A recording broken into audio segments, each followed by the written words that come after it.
Vietnam नाम का एक देश है और उस देश के अंदर जो है एक तरफ तो थे कम्युनिस्ट और एक तरफ थे कैपिटलिस्ट और उन दोनों के आपस में लड़ाई हुई देश के अंदर अंदर लड़े लोग। और उसके अंदर भाई वो जमाना जो कोल्ड वॉर का पीरियड था, शीत युद्ध पढ़ा था ना शुरू में 1945 के बाद शीत युद्ध शुरू हो गया। तो शीत युद्ध के अंदर एक तो साम्यवाद था, दूसरी तरफ पूंजीवाद। तो साम्यवाद जो कम्युनिस्ट ग्रुप था उसका समर्थन तो कर रहा था यूएसएसआर और कैपिटलिस्ट ग्रुप का समर्थन कर रहा था अमेरिका। अब उस वियतनाम वाले युद्ध में हुआ ऐसा कि वो जो कम्युनिस्ट थे वो पड़ रहे थे भारी।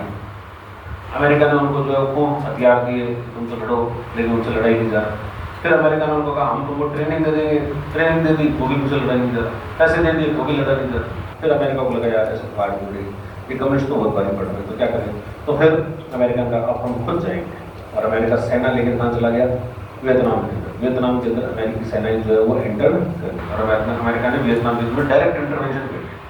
अब इस बात से अपना कोई लेना देना नहीं, वियतनाम कहाँ है, वहाँ क्या लड़ाई हो रही है क्या नहीं है, अपने कोई लेना देना, पर अपने एक राष्ट्रपति थे और उन्होंने चलते फिरते इस बात की कर दी आलोचना कि हम इसकी कड़े शब्दों में आलोचना करते हैं, निंदा करते हैं, ये बहुत गलत है। अमेरिका खुद जो है वहाँ पर हस्तक्षेप नहीं करना चाहिए। अमेरिका को लगा अच्छा मेरा ही दाना अच्छी बात है, आलोचना ही। तो अमेरिका ने जो PL-480 के तहत जो जहाज जा रहे थे वो जहाज रोक दिए। अरब सागर के अंदर जहाज खड़े हैं, जहाज आ रहे थे भारत की तरफ और आते आते अमेरिका ने बीच में उनको संदेश दिया जहाजों को जहाँ हो वहीं स्टैचू रुक जाओ। तो जहाज वहाँ पर रुक गए और जो सप्लाई है अब अपने यहाँ पर जो बंदरगाहों पे खड़े लोग का बोरियल लेकर कह रहे वो आ नहीं रहा, क्या बात हो गई, जहाज आया नहीं, क्या पंचर हो गया, क्या हो गया, क्या खराबी हो गई उसमें। तो जहाज आ नहीं रहा, क्यों नहीं रहा है? तो फिर पता लगा कि ऊपर कोई पंचायती हो गई है, ऊपर अपने जो किसी ने आलोचना कर दी है और इसलिए जहाज यहाँ आ नहीं रहे। फिर जाके चुपचाप जो है वो मांगी माफी, गलती हो गई, मुंह से निकल गई, तो बात हो जाती है, हम हमारे शब्दों को वापस लेते हैं, आप तो जाओ वियतनाम में ठोको उनको, जो करो ये जहाज को आने दो। तो फिर वो जहाज जो है वो आई। अब उसके बाद पर भारत में रियलाइज तो बेइज्जती हुई, तो पहले भी बेइज्जती हो ही रही थी, पहले भी वो सोरो वाला खा रहे थे तो पहले बेइज्जती हो रही थी, लेकिन वो बेइज्जती जैसे झेल रहे थे। और इस बार तो लगा कि अब तो ये तो अमेरिका पर तो कभी ब्लैकमेल कर देगा, जब चाहे तब ब्लैकमेल कर सकता है, तो कभी कुछ कोई भी बात हो। और अमेरिका उस समय पाकिस्तान की बहुत ज़्यादा समर्थन में था और उस जमाने में अगर पाकिस्तान को या फिर किसी को भी अमेरिका को भी काम करवाना इंडिया से तो क्या करेगा, जहाज रोक दो, भूखे मर जाएंगे, इनके पास तो रहेंगे, कोई मिसाइल भी नहीं मारनी पड़ेगी, भूखे मार सकते हो आप लोगों को, काम कर लो, जब चाहो तो घुटने पे ले आओ। तो फिर इंडिया को रियलाइज हुआ ऐसा काम नहीं चलेगा। फिर तुम्हें खाद्यान्नों का उत्पादन करो, अपने यहाँ पर जो चीज़ों का उत्पादन होंगे, फिर भारत में चलाई गई हरित क्रांति।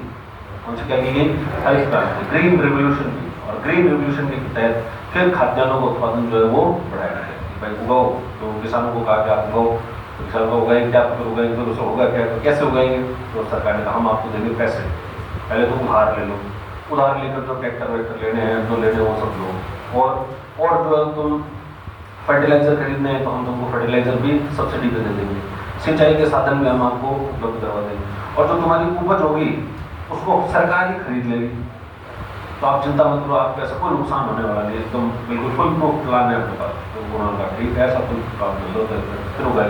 तो उसके बाद में फिर भारत के अंदर खाद्यान्नों का उत्पादन क्या हुआ, इस तरीके से डोमेस्टिक प्रोडक्शन क्या किया गया, घरेलू उत्पादन जो है घरेलू उत्पादन को बढ़ाया। उसके बाद में भारत में घरेलू उत्पादन धीरे धीरे क्या होता जा रहा है, बढ़ता जा रहा है। लेकिन अब वो ग्रीन रिवोल्यूशन के अंदर जो है वो दो ही फसलें मुख्य रूप से, गेहूं और चावल। तो भारत में भारतीय एक तो क्या तो कोई काम करते नहीं है, करते फिर पीछे डेट। तो अब फिर गेहूं चावल उगाने लगे तो इतना गेहूं और चावल उगाते हैं जो कि अपने एक्स्ट्रा पड़ा रहता है, रिकॉर्ड उत्पादन होता है भारत, गेहूं और चावल दो ही फसलें।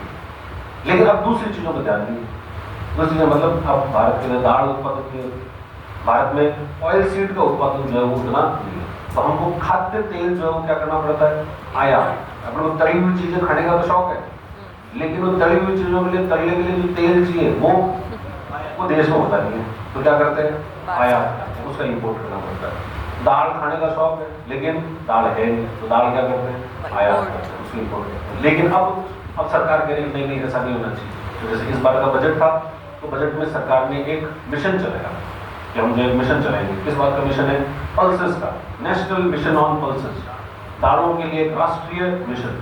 राष्ट्रीय मिशन है किस चीज का, दाल का, दाल का उत्पादन करो। किसानों को कहो कि दाल का उत्पादन करो, दाल का उत्पादन करो, और दाल का उत्पादन करोगे तो घरेलू उत्पादन बढ़ जाएगा। फिर ऐसा ही जो है वो कोरोना वाले टाइम में हुआ, अपन चाइना से बहुत सारा आयात कर रहे हैं, अभी भी करते हैं, चीन से बहुत सारा आयात, तो देश को लगने लगा ऐसे पूरे अपने इम्पोर्ट पर डिपेंडेंट है, तो देश में कभी भी चीज़ों की कमी हो सकती है।